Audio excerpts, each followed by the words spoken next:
লেবু জাতীয় ফসলের একটি গুরুত্বপূর্ণ রোগ সাইট্রাস গ্রিনিং। সব ধরনের লেবু জাতীয় ফসলেই এর আক্রমণ হয়, তবে মালটা এবং কমলা জাতীয় ফসলে এর আক্রমণটা বেশি হয়।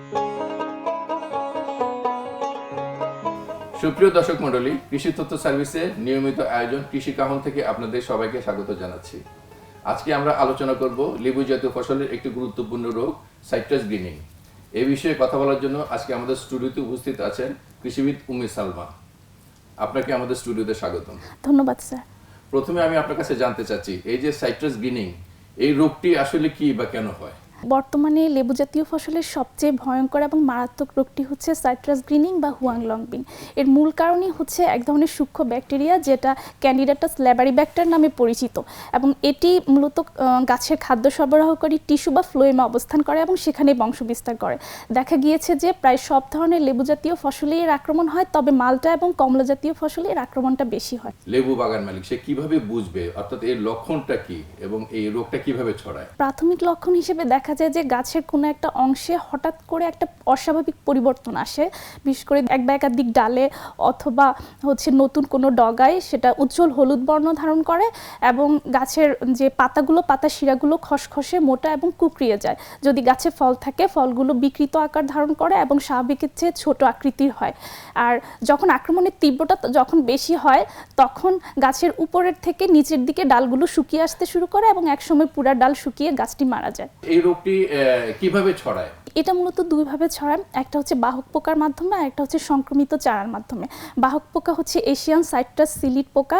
এটা হচ্ছে যখন আক্রান্ত গাছ থেকে রস শুষে নেয়, তখন ওই ব্যাকটেরিয়াটা পোকার দেহে প্রবেশ করে এবং সেই পোকাটি যখন আবার আরেকটি সুস্থ গাছে আক্রমণ করে, তখন সেই পোকার দেহ থেকে লালার মাধ্যমে সুস্থ গাছে আক্রান্ত হয়। এভাবে একটি গাছ থেকে অন্য আরেকটি গাছে, একটি বাগান থেকে আরেকটি বাগান সংক্রমিত হয়।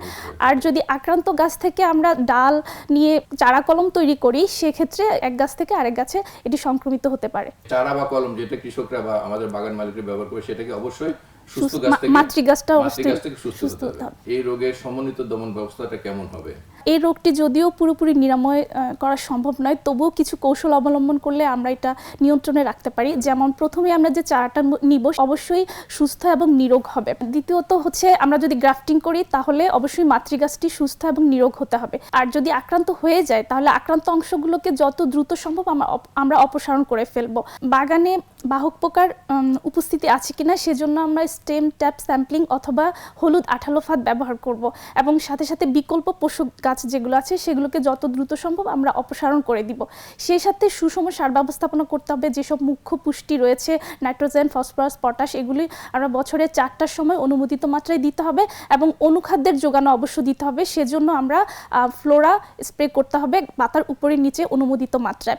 এবং সাথে সাথে গাছের যে এই সাইট্রাস গ্রিনিংয়ের বিরুদ্ধে প্রতিরোধ ব্যবস্থা গড়ে তোলার জন্য ব্যাকটেরিবান 20 আমাদের পুরো গাছে স্প্রে করতে হবে। এবং যেহেতু এই রোগের আক্রমণ ফলে গাছের শিকড় ব্যবস্থা ক্ষতিগ্রস্ত হয়, সেজন্য শিকড়ে আমরা রুটন হরমোন প্রয়োগ করব এবং ড্রিপ সেচের ব্যবস্থা করতে হবে। সেই সাথে সাথে বাগানে যেন যে সাইট্রাস সিলিড পোকার যে প্রাকৃতিক শত্রু পোকা আছে সেগুলো আমরা সংরক্ষণের ব্যবস্থা করব।